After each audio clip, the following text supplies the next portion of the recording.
आज हम बातें करेंगे और आज हम जानेंगे प्यार करने और प्यार निभाने के तरीके। 5 लव लैंग्वेजेस, प्यार की 5 भाषाएं। अपने लाइफ पार्टनर के साथ आप कैसे कम्युनिकेट करते हैं, इस पर नए सिरे से ध्यान दें। अंग्रेजी, मैंडरीन, स्वाहिली, क्वेचुआ, ये दुनिया भाषाओं से भरी है और अगर कोई व्यक्ति हमसे उस लैंग्वेज में बात करे जो हम नहीं बोलते हैं तो हम में से अधिकतर लोग एक शब्द भी नहीं समझ पाते। वास्तव में कॉमन लैंग्वेज में बात ना करना हमारे लिए मिसअंडरस्टैंडिंग, कॉन्फ्लिक्ट और नाराजगी का एक मेन रीजन है। लकीली हम में से अधिकांश लोग वो लैंग्वेज, वो भाषाएं बोलते हैं जो हमारा पार्टनर बोलता है। दरअसल एक मायने में हम वास्तव में नहीं बोलते।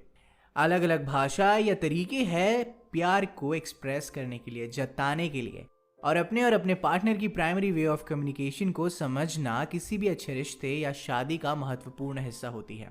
इस बुक में आप जानेंगे कि इंसान की प्यार की ज़रूरत के बारे में क्या नुमाइंदगी है। आप जानेंगे किस तरह से लोगों के बीच प्यार को कम्युनिकेट किया जाता है और आप जिस लव लैंग्वेज को बोलते हैं उसकी पहचान कैसे करें। लेसन 1, प्यार एक ह्यूमन नीड है जो आपकी इमोशनल हेल्थ से डिफाइन होती है। यदि इंग्लिश लैंग्वेज में एक शब्द है जो एब्सोल्युटली एसेंशियल है और पूरी तरीके से कंफ्यूजिंग है, वो शब्द है लव, प्यार। लेकिन इसके काउंटलेस मीनिंग्स होने के बावजूद फिलोसोफर्स एंड रिलीजियस थिंकर्स एक साथ सहमत है कि प्रेम जीवन के लिए नेसेसरी है। तो आपको प्यार के बारे में कैसे सोचना चाहिए? खैर, सबसे पहले ये इंपॉर्टेंट है कि इस शब्द की कई डेफिनेशन से आप कंफ्यूज ना हो। इसके बजाय आपको लव के उस टाइप पर ध्यान देना चाहिए जो आपकी इमोशनल हेल्थ की चाबी है। इसलिए हालांकि हम इस शब्द का कई तरीके से प्रयोग करते हैं, जैसे कि आइसक्रीम, कार या गहने जैसे ऑब्जेक्ट्स के रेफरेंस में, jogging, hiking and even dance जैसी एक्टिविटीज़ के बारे में हमारी फीलिंग्स को बताते हैं, जताते हैं, एक्सप्रेस करते हैं। एंड इवन पार्टनर्स या पेरेंट्स से इमोशनल कनेक्शंस के बारे में बात करते वक्त भी हम इन्हीं भावनाओं का इस्तेमाल करते हैं। हम इसे रोमांटिक फीलिंग को पॉइंट आउट करने के लिए भी उपयोग करते हैं। इसको डिफाइन करने का सबसे आसान तरीका है कि आप अपने इमोशनल फुलफिलमेंट के सोर्सेज पर एक नज़र डालकर देखें कि प्यार से आप क्या समझते हैं। ऐसा इसलिए है क्योंकि ह्यूमन नेचर की बेसिक रिक्वायरमेंट है to be loved and appreciated. For example, child psychologists ने दिखाया है कि सभी बच्चों की इमोशनल नीड्स होती है, जो कि अगर छोड़ दी जाए तो बच्चे में इमोशनल इंस्टेबिलिटी आ सकती है। सबसे इंपॉर्टेंट एक्सप्रेशंस प्यार और लगाव। इसलिए प्यार स्पष्ट रूप से इंपॉर्टेंट है और आपको उसे मेजर का एक तरीका चाहिए। आपकी इमोशनल नीड्स को पूरा किया जा रहा है या नहीं, ये तय करने का एक ही तरीका है, अपने लव टैंक पर ध्यान देना। जैसे कार बिना पेट्रोल के नहीं चल सकती है, वैसे ही आप प्रेम के बिना काम नहीं कर सकते हैं। और अगर प्रेम और अफेक्शन की आपकी रिक्वायरमेंट पूरी नहीं हो रही है तो एंड में आपके पास एक खाली टैंक ही बचेगा। अपने लव टैंक को फुल रखना एक हेल्दी मैरिज का एक एसेंशियल पार्ट है। सभी सॉलिड मैरिजेस को फ्यूल की रिक्वायरमेंट होती है। उदाहरण के लिए, लेखक का एक क्लाइंट है जो सोचता है कि फाइनेंशियल गेन और मटेरियल पोजेशंस खाली प्रेम टैंक को कंपनसेट नहीं कर सकते। मतलब उसे लगता है कि एक फैंसी घर, महंगी कार और एक समुद्र तट पर बने घर का कोई मतलब नहीं है अगर आपकी पत्नी आपको प्यार नहीं करती है। यार वाकई। Lesson 2, relationships. जैसे ही प्यार की खुशी कम होती है, आपके रिश्ते, आपके रिलेशनशिप्स बदल जाती हैं। कम्युनिकेशन ही इसका एकमात्र समाधान, एकमात्र सॉल्यूशन है। आपने ध्यान दिया होगा कि हमेशा हमारे आसपास कोई नया विशेषज्ञ या पुस्तक होती है जो लॉन्ग लास्टिंग मैरिज के सीक्रेट को जानने का क्लेम करती है।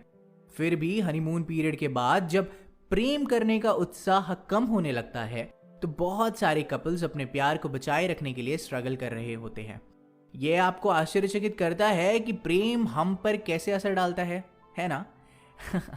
खैर, प्रेम में होने पर हमें गुलाबी चश्मे से दुनिया को देखना पड़ता है। ऐसे इन लव फिनोमेना, अट्रैक्शन का वो पहला हिस्सा है, का वो पहला फेज है जिससे हम रिलेशनशिप को स्टार्ट करते हैं। ये प्यार का ऑब्सेसिव और सहजता वाला हिस्सा है जो जानवरों के रिप्रोड्यूस और स्पीसीज को समृद्ध करने के तरीके के सबसे करीब है। ये इनिशियल फेज हमारे फैसले को ब्लर करता है और इसे बारीकी से स्टडी किया गया है। फॉर एग्जाम्पल, मनोचिकित्सक डोरोथी टेनोव ने इन लव फिनोमिनन का इन डेप्थ एनालिसिस किया और सैकड़ों कपल्स का अध्ययन करने के बाद उन्होंने पाया कि रोमांस के आसपास फोकस्ड मैक्सिमम रिश्तों का एवरेज लाइफ स्पैन सिर्फ 2 साल था।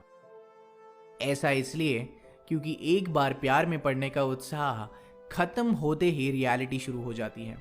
इस डिफिकल्ट ट्रांजिशन से बचने के लिए हर कपल को एक इमोशनल एटमॉस्फेयर बनाने की ज़रूरत होती है, जिससे वो अपने डिफरेंसेस पर काम करे और एक दूसरे की इमोशनल नीड्स को पूरा करने में मदद करे। पर कैसे? एक शादी में इनिशियल स्टेजेस के बाद सच्चे प्यार का माहौल बनाने का पहला कदम इफेक्टिव कम्युनिकेशन होता है, क्योंकि इंसानों की कई इमोशनल नीड्स होती है जो short lived in love experience से पूरी नहीं हो सकती। इसलिए जैसे ही लव की फीलिंग कम होने लगे, कपल्स को अपने इमोशनल कम्युनिकेशन पर काम करने की ज़रूरत है जो उनकी लॉन्ग टर्म रिलेशनशिप बना सके। रियल लव, सच्चा प्यार एक चॉइस है, जिसका मतलब एक अलग एटीट्यूड और सोचने का नया तरीके को अपनाना। यह शादी से आपकी एक्सपेक्टेशंस को डिफाइन करने का काम है। यह इस बात पर नहीं डिपेंड करता है कि आप कैसे अपने पार्टनर के साथ अपनी एक्सपेक्टेशंस शेयर करते हैं और उन्हें अपने साथी से प्राप्त करते हैं। Lesson 3, people feel and express love differently. वाकई लोग अलग अलग तरीके से प्यार को फील और एक्सप्रेस करते हैं और आपके पार्टनर की लव लैंग्वेज एक लंबे समय तक चलने वाले रिश्ते की चाबी है। ज़्यादातर लोग जानते हैं कि लैंग्वेज में शब्दों से भी कुछ ज़्यादा होता है। उदाहरण के लिए body language and tone of voice. ठीक वैसे ही प्रेम की भाषा कॉम्प्लेक्स होती है। ऐसा इसलिए क्योंकि अलग अलग लोग अलग अलग तरीकों से प्यार महसूस करते हैं और इसे एक्सप्रेस करने के लिए अलग अलग वर्ड्स और एक्शंस का उपयोग करते हैं। एसेंशियली हम सभी अलग अलग लव लैंग्वेज बोलते हैं, इसलिए बहुभाषी होने की तरह ये भी आपके लाभ के लिए ही हो सकता है। प्यार को एक्सप्रेस करने के अलग अलग तरीकों को समझना आपको एक स्ट्रॉन्ग, हैप्पी रिलेशनशिप बनाने में मदद करेगा। लेकिन कपल्स को एक दूसरे की लव लैंग्वेज की बारीकियों को समझने के लिए वक्त देना पड़ेगा। ये एफर्ट डालने लायक कदम है, क्योंकि ये आपके पार्टनर के लव टैंक को भरने का श्योरेस्ट रास्ता है और भरा हुआ लव टैंक आपको और आपके पार्टनर को आपके रिश्ते को मजबूत बनाए रखने में मदद करता है। गलतफहमी तो उन पार्टनर्स के बीच में भी पैदा होती है जो एक दूसरों को सालों से जानते हैं। आमतौर पर इसका कारण एक पार्टनर का दूसरे पार्टनर की लव लैंग्वेज को गलत तरीके से ट्रांसलेट कर लेना होता है। ऑल्दो पार्टनर्स में बहुत सारी आदतें सेम होती है, पर वे अक्सर अलग अलग तरीके से फील और एक्सप्रेस करते हैं। किसी पर्सन की लव लैंग्वेज उसके पार्टनर बिल्कुल मैच करे, ऐसा होना बहुत अनकॉमन है। फॉर एग्जाम्पल, मार्क और एंड्रिया इस फैक्ट को छोड़कर सब बातों पर डिसएग्री थे कि वे दोनों अपने बच्चों से प्यार करते थे। मार्क को पता था कि एंड्रिया एक अच्छी माँ थी, लेकिन उसे नहीं लगता था कि वो उसे प्यार करता था। दूसरी ओर एंड्रिया को पता था कि मार्क उसके परिवार के लिए एक अच्छा ब्रेड प्रोवाइडर और केयर टेकर था, लेकिन उसे शिकायत थी कि उसके 50 घंटे के वर्क वीक के बाद मार्क के पास अपने परिवार के साथ रहने के लिए कोई समय नहीं बचता। And what was the situation? समस्या, प्रॉब्लम क्या थी? मार्क की प्राइमरी लैंग्वेज फिजिकल टच थी और एंड्रिया की क्वालिटी टाइम। जैसा कि आप देख सकते हैं, अपने साथी की लव लैंग्वेज को समझना एसेंशियल है। इस किताब में, इस ऑडियो बुक में आप सभी 5 लव लैंग्वेजेस की ग्रामर सीखेंगे और ये जानेंगे कि कैसे ये जाने कि आपको आपके पार्टनर को कौन सी लव लैंग्वेज की डिमांड है और उन्हें कौन सी लव लैंग्वेज प्रोवाइड करना चाहिए। लेसन 4, पॉजिटिव अपलिफ्टिंग वर्ड्स प्रेम व्यक्त करने का एक शक्तिशाली तरीका है। क्या आपने ग्रीक फिलोसोफर जेनोफोन के बारे में सुना है, जो सुकरात के छात्रों में से एक थे? ज़्यादातर लोगों ने नहीं सुना है, लेकिन उन्होंने कुछ ऐसा कहा जो आज अभी भी कानों में गूंजता है। सबसे मधुर आवाज़ तारीफ की होती है। एडमायरेशन, प्रेज और एनकरेजमेंट के शब्दों से कुछ भी मीठा नहीं है। वास्तव में ये लव लैंग्वेज के बेसिक आइडियाज़ हैं, जिन्हें वर्ड ऑफ अफर्मेशन कहा जाता है। आइए देखें कि इन्हें कैसे बोला जाए। वर्बल कॉम्प्लीमेंट्स दे, ये सबसे प्रभावशाली होते हैं, जबकि एक सिंपल एंड स्ट्रेट फॉरवर्ड तरीके से इसे किया जाना चाहिए। डिफरेंट, एनकरेजिंग, काइंड और हम्बल शब्द वर्ड ऑफ अफर्मेशन लैंग्वेज का हिस्सा है। उदाहरण के लिए, आप अपने साथी से कह सकते हैं कि वो नए कपड़ों में बहुत अच्छे लगते हैं। अपने बच्चों की देखभाल करने की उनकी एबिलिटी की प्रशंसा करें या उन्हें बताएं कि आप उनके सेंस ऑफ ह्यूमर को कितना पसंद करते हैं। लेकिन अगर आप अपनी वोकैबुलरी को बढ़ाना चाहते हैं तो आप एक नोटबुक रख सकते हैं और जैसे जैसे आपको न्यूज़पेपर्स और मैगजीन्स में, टीवी पर या दोस्तों के साथ बातचीत में अलग अलग तारीफ करने वाले शब्द मिलते हैं, आप उन्हें नोटबुक में लिख सकते हैं। ध्यान रखने के लिए एक और इम्पॉर्टेंट बात यह है कि वर्ड ऑफ एफर्मेशन रिक्वेस्ट के रूप में अच्छी तरह से कार्य करता है। हालांकि जब रिक्वेस्ट डिमांड के रूप में सुनाई देती है तो आत्मीयता का पोटेंशियल कम हो जाता है और इससे आपके साथी को डर लग सकता है। इसलिए यह अश्योर करना इंपॉर्टेंट है कि आपके शब्द एक रिक्वेस्ट के रूप में एक्सप्रेस किए जाए, जिसका मीनिंग है कि आप गाइडेंस दे रहे हैं, ना कि अल्टीमेटम। उदाहरण के लिए, एक दिन एक महिला ने ऑथर के ऑफिस में शिकायत करते हुए आई कि वो 9 महीने से कह रही है पर उसके पति ने उनके बेडरूम को पेंट नहीं करवाया। ऑथर ने उसको क्या एडवाइस दी? लेखक ने उसे पेंटिंग का नाम लेने से मना किया और अपने पति की तारीफ ये कहते हुए शुरू करने के लिए कहा कि हर बार उसके हस्बैंड ने ऐसा कुछ किया है जो उसने पसंद किया था। वो डाउट में थी, लेकिन उसने ऑथर की गाइडेंस का पालन किया और केवल 3 हफ्ते बाद उसने उसे बताया कि ये ट्रिक काम कर गई। ये एग्जाम्पल सिखाता है कि वर्बल कॉम्प्लीमेंट्स क्रिटिसाइज करने की तुलना में बेहतर मोटिवेट करते हैं। लेसन 5, अपने साथी के साथ गुणवत्ता का समय बिताए। Quality time. आधुनिक युग कंटिन्यूस डिस्ट्रैक्शन का समय है और समय हमारी सबसे वैल्यूएबल कमोडिटीज में से एक है। नतीजा, कई कपल्स एक साथ टाइम स्पेंड करने के नाम पर डिस्टर्ब हो जाते हैं। रोमांस इस सब प्रोसेस का सबसे इंपॉर्टेंट हिस्सा होता है। क्वालिटी टाइम हमारी दूसरी लव लैंग्वेज है। इस लैंग्वेज की कुंजी या चाबी है रोमांस। पूर्ण ध्यान, अनडिवाइडेड अटेंशन। एक ही कमरे में एक साथ रहना पर्याप्त नहीं है। क्वालिटी टाइम का मतलब है अपने साथी पर फोकस करना और कुछ और नहीं, भले ही हर टाइप के डिस्ट्रैक्शंस हर कोने में पड़े हो। इसके अलावा अपने साथी के साथ क्वालिटी टाइम स्पेंड करना आप दोनों के लिए प्यार, सम्मान और एप्रिसिएशन को फील करने का एक प्राइमरी तरीका है। लेकिन रिमेंबर वन थिंग, हमेशा याद रखें, बहुत से मैरिड कपल्स को लगता है कि वो एक साथ समय बिता तो रहे हैं, जबकि वो वास्तव में सिर्फ एक दूसरे के पास समय बिताते हैं। इसमें बहुत हल्का सा फर्क है जो बहुत ही बड़ा डिफरेंस क्रिएट कर देता है। फॉर एग्जाम्पल, एक फुटबॉल गेम देखते समय या किसी कंप्यूटर को घूरते हुए यदि आप अपने साथी के साथ बात करते हैं तो आप उन्हें क्वालिटी टाइम नहीं दे रहे हैं। क्वालिटी कन्वर्सेशंस या क्वालिटी एक्टिविटीज। आपको क्वालिटी कन्वर्सेशन से एक्सपीरियंस होगा, तो आइए जानते हैं कि क्वालिटी एक्टिविटीज क्या होती है। एक क्वालिटी एक्टिविटी एक पार्टनर या दोनों ही करना चाहते हैं या किसी टॉपिक के बारे में कम होकर एक दूसरे के लिए प्यार एक्सप्रेस करने का मौका ज़्यादा होता है। इस एक्टिविटी में आप जितनी सामान्य बातें आपस में शेयर करते हैं, उतनी ही अधिक यादें आपके पास आपके भविष्य में एक साथ वापस देखने के लिए होगी। ये एक पार्क में टहलते, गार्डनिंग करते हुए, एक शो देखते हुए या फिर साथ में सिंपली भोजन तैयार करते हुए भी हो सकती है। उदाहरण के लिए, एमिली को बुक स्टोर्स में जाकर अपने पढ़ने के लिए नए बुक सर्च करना अच्छा लगता है। उसके पति जेफ बुक्स के प्रति एक्साइटेड नहीं है, लेकिन एमिली के साथ इस एक्टिविटी को शेयर करते हैं। वो किताबों को सर्च करने में भी मदद करते हैं। एमिली को पता रहता है कि कब जेफ का पेशेंस टिपिंग बिंदु पर है और वो जानती है कि उससे अब ज़्यादा ब्राउज नहीं करना चाहिए।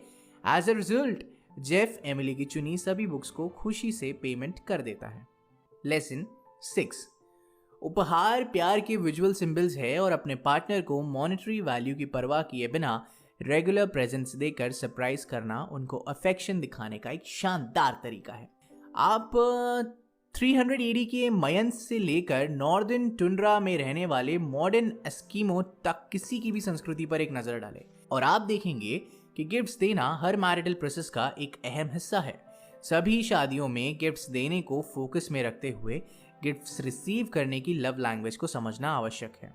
आइए देखें ये कैसे काम करता है। यदि आपके साथी की मेन लव लैंग्वेज गिफ्ट्स को रिसीव करना है, तो आप जितने भी उपहार देते हैं उतना ही सच्चा प्यार का एक्सप्रेशन रिजोनेट या दिखाई देगा। ऐसा इसलिए है क्योंकि उपहार प्यार के फिजिकल सिंबल होते हैं। जो मटेरियली एक व्यक्ति को दूसरे के लिए प्यार एक्सप्रेस करने में मदद करते हैं। लेकिन आपको किस प्रकार का उपहार देना चाहिए? ये पता लगाना आसान है कि आपके पार्टनर को कौन से गिफ्ट्स अट्रैक्ट करते हैं। आप उन सभी उपहारों का ट्रैक रखिए जिनको पाकर वो खुश या एक्साइटेड हुए थे, फिर चाहे वो आप या किसी अन्य व्यक्ति ने दिए हो। आप गिफ्ट्स की एडवाइस अपने फ्रेंड्स और फैमिली की मदद से भी ले सकते हैं। एंड रिमेंबर वन थिंग, याद रखिए, जिन लोगों की लव लैंग्वेज गिफ्ट्स पाना होता है उनके लिए गिफ्ट्स की मॉनेटरी वैल्यू मेन फोकस नहीं होती। इनफैक्ट वैल्यू गिफ्ट्स देने के प्रोसेस में होती है। वैल्यू होती है कि आपको ये आइडिया कब आया, कैसे आपने इस गिफ्ट को खरीदा और फिर किन सिचुएशंस के साथ आपने ये गिफ्ट उन्हें दिया। उदाहरण के लिए डग अपनी शादी के बाद अपनी पत्नी केट को उपहार दिया करता था, मगर वो कुछ समय से गिफ्ट्स नहीं दे पा रहा था। ये एक समस्या थी क्योंकि केट की एसेंशियल लव लैंग्वेज गिफ्ट्स थी। वो इमोशनली अबैंडन फील करने लगी। लेखक ने डग से पूछा कि उसने गिफ्ट्स देना क्यों रोका, और डग ने कहा कि इस काम में उसका बहुत खर्चा हो रहा था। सौभाग्य से लेखक ने समझाया कि गिफ्ट्स में मॉनेटरी वैल्यू मैटर नहीं करती है, और डग ने केट पर गिफ्ट्स ऑफ अफेक्शन की बारिश सी कर दी। इसने केट में अबैंडनमेंट की फीलिंग्स को बदल दिया और डग को अपने प्यार को एक्सप्रेस करने का एक और आसान तरीका दे दिया। लेसन 7, अपने पार्टनर के लिए यूजफुल थिंग्स करना प्यार एक्सप्रेस करने का एक कॉमन तरीका है। सबसे अच्छा तरीका जानबूझकर अपने साथी के लिए उपयोगी चीजें करना है। ये एक्ट ऑफ सर्विस कंपल्सरी रूप से वो चीजें हैं जो आप जानते हैं कि आपके पार्टनर आपके हैंडल करने पर अप्रिशिएट करेंगे। For example, grocery shopping, bills पे करना, बच्चों को उनके स्कूल के काम में मदद करना या अपने पेट को डॉक्टर के पास ले जाना। लेकिन जैसे आप प्रेम की मांग नहीं कर सकते, आप अपने साथी से एक्ट ऑफ सर्विस की मांग नहीं कर सकते, ना ही वे आपसे कर सकते हैं। वास्तव में वैल्यूएबल होने के लिए इस तरह के एक्ट्स को वॉलंटरी होना चाहिए। इसलिए ये पूछने की बजाय कि आपका साथी आपके लिए क्या कर सकता है, ये पूछिए कि आप अपने साथी के लिए क्या कर सकते हैं।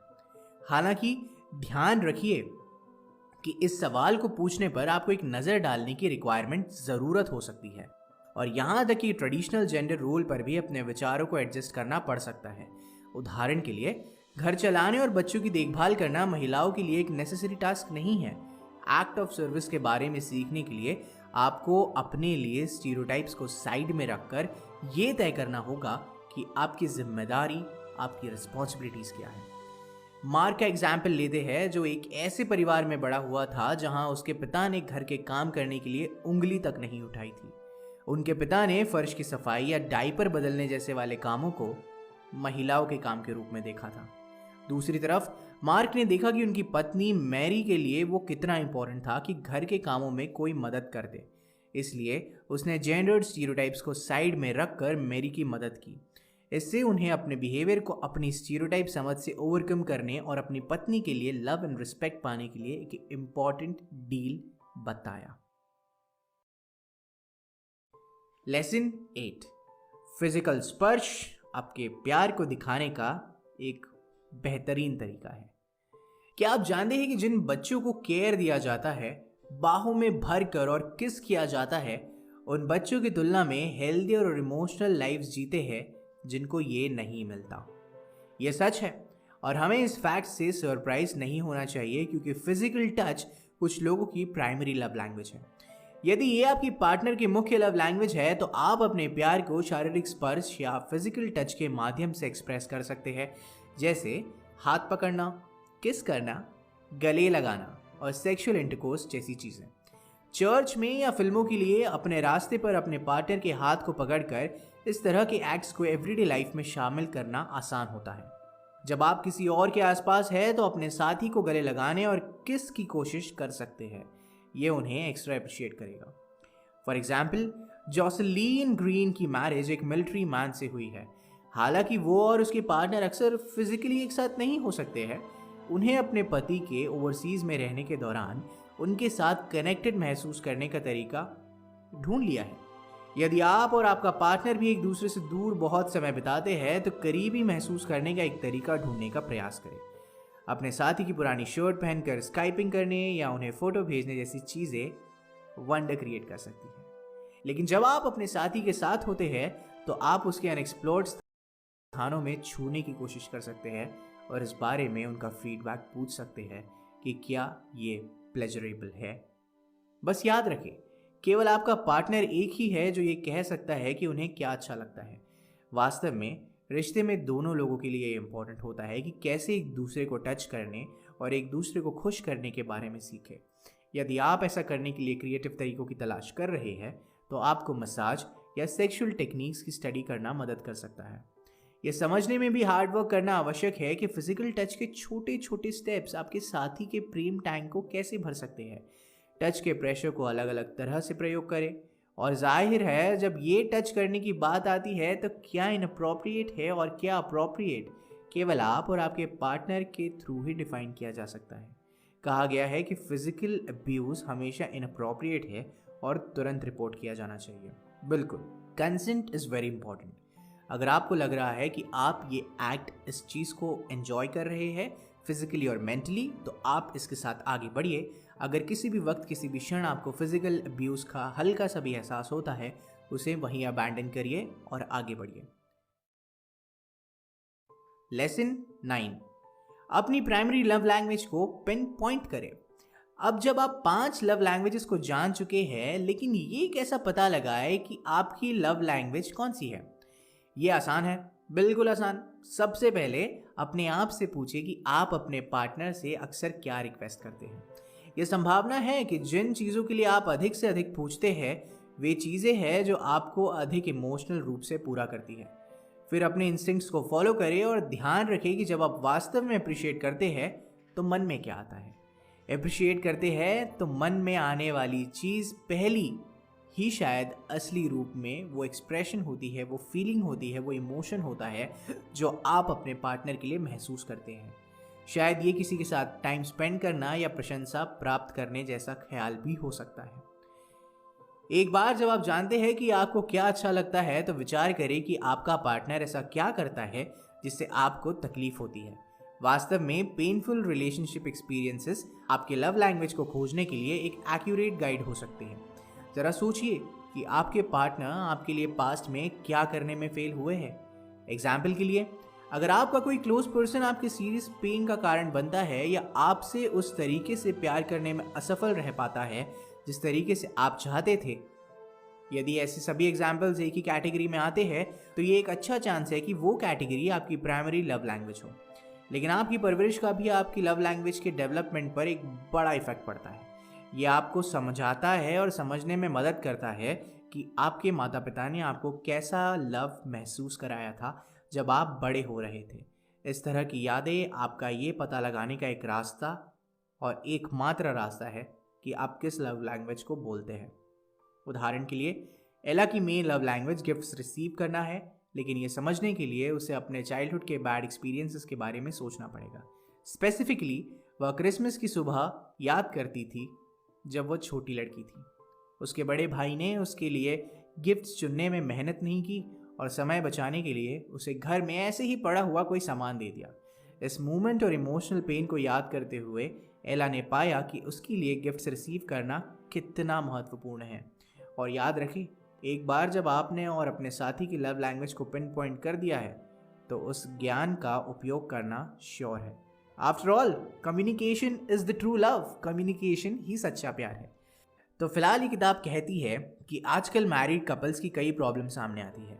इन प्रॉब्लम्स का केवल एक रीज़न है, अलग अलग तरीक़ों से प्यार को एक्सप्रेस और फील करना। डिफरेंट लव लैंग्वेजेस को सीखना आपके रिलेशनशिप में होने वाले कम्युनिकेशन को इम्प्रूव करता है और आपके पार्टनर के इमोशनल वेलबींग को सपोर्ट करता है।